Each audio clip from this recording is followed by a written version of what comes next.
Assalamualaikum warahmatullahi wabarakatuh. Kami dari kelompok 5 akan mempresentasikan hasil PPT kami tentang perlindungan hukum bagi nasabah penyimpan dana. Pentingnya perlindungan nasabah dalam sistem perbankan, yang dimana yang pertama itu adalah kepercayaan publik.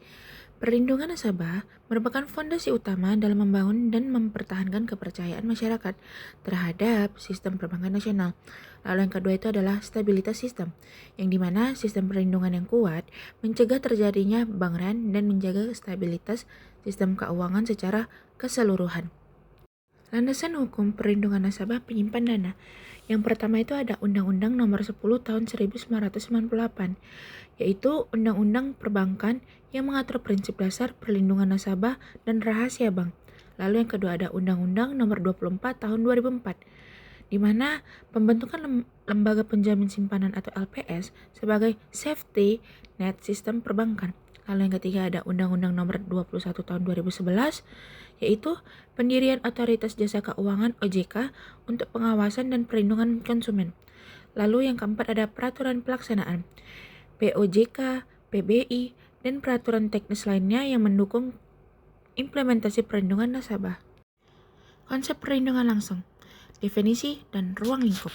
Definisi perlindungan langsung, yang dimana adalah perlindungan langsung adalah jaminan pembayaran kembali simpanan nasabah yang dilakukan secara langsung oleh lembaga penjamin simpanan atau LPS ketika bank mengalami kegagalan atau tidak dapat memenuhi kewajiban kepada nasabah penyimpan. Lalu ada karakteristik utama. Yang pertama itu adalah pembayaran langsung kepada nasabah. Kedua, tidak memerlukan proses hukum yang panjang. Ketiga, berlaku otomatis saat bank dinyatakan gagal. Dan yang keempat adalah terbatas pada jumlah maksimum tertentu. Contohnya itu seperti simpanan dijamin, seperti giro, tabungan, deposit dalam rupiah dan valuta asing. Nah, lalu ada nasabah terlindungi, yang itu perorangan, badan usaha, maupun lembaga. Mekanisme penjaminan simpanan oleh LPS. 1. Penetapan status bank. LPS menetapkan status bank gagal berkoordinasi dengan OJK berdasarkan kriteria yang telah ditetapkan. 2. Verifikasi data nasabah. LPS melakukan verifikasi dan rekonsiliasi data simpanan nasabah dengan bank yang bersangkutan. 3. Pengumuman publik. Publik kepada masyarakat mengenai proses penjaminan dan tata cara klaim simpanan. 4. Pembayaran klaim. Pencairan dana jaminan kepada nasabah penyimpan sesuai ketentuan yang berlaku. Proses pembayaran klaim simpanan dilakukan paling lama 90 hari kerja sejak bank dinyatakan gagal oleh LPS. Batas maksimum penjaminan dan syarat-syaratnya. Yang pertama ada 2 miliar rupiah batas maksimum per nasabah per bank untuk simpanan dalam rupiah. Yang kedua ada 100 US dollar valuta asing untuk simpanan dalam mata uang asing. Syarat-syarat simpanan yang dijamin. Yang pertama ada tercatat dalam pembukuan bank, yaitu simpanan harus tercatat secara resmi dalam sistem pembukuan bank dan memiliki dokumen pendukung yang sah. Kedua, tingkat bunga wajar, yaitu bunga yang diberikan tidak melebihi tingkat bunga yang ditetapkan LPS sebagai bunga wajar. Yang ketiga, nasabah tidak memperoleh fasilitas khusus, yaitu tidak menerima fasilitas khusus seperti tingkat bunga di atas pasar atau kemudahan lain yang tidak wajar. Konsep perlindungan tidak langsung atau pengawasan dan regulasi.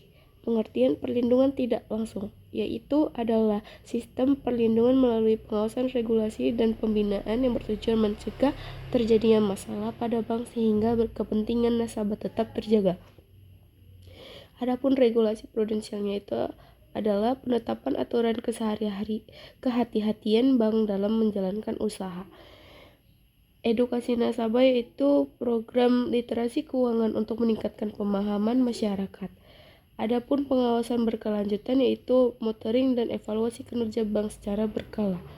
Adapun tindak korektif yaitu pemberian sanksi dan tindakan perbaikan saat terjadi pelanggaran. Peran Bank Indonesia dan OJK dalam pelindungan nasabah. Bank Indonesia, stabilitas sistem keuangan. Yang pertama itu pengaturan dan pengawasan sistem pembayaran. Yang kedua, pengendalian inflasi dan nilai tukar. Yang tiga, lender of last resort bagi Bank Indonesia. Yang keempat, koordinasi dengan LPS dalam penanganan bank gagal.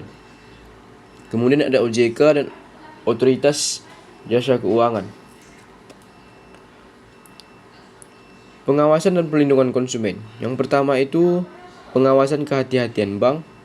Yang kedua, perlindungan konsumen jasa keuangan.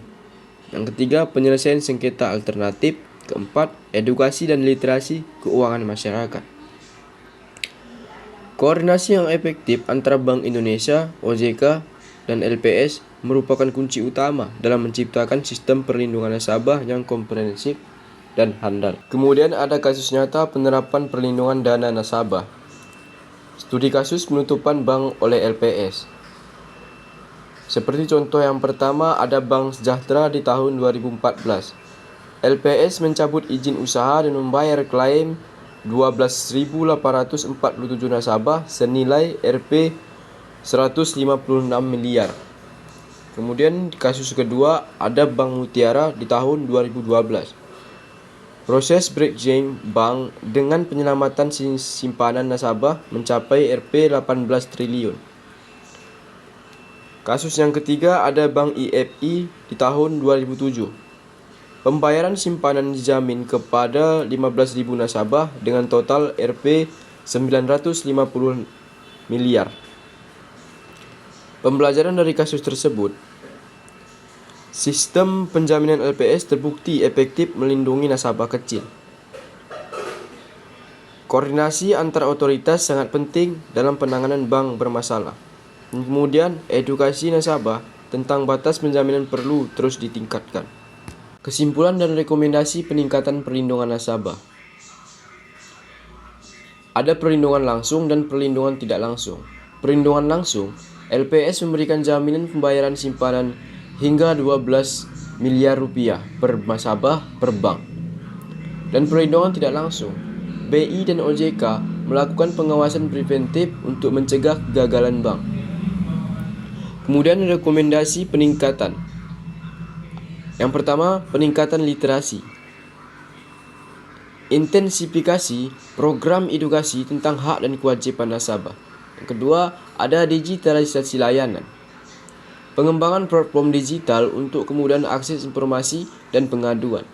Kemudian ketiga, koordinasi regulasi.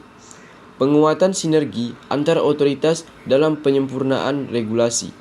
Pesan kunci dari materi tersebut, sistem perlindungan nasabah yang kuat memerlukan kolaborasi semua stakeholder, regulator, bank, dan masyarakat untuk menciptakan industri perbankan yang sehat dan terpercaya.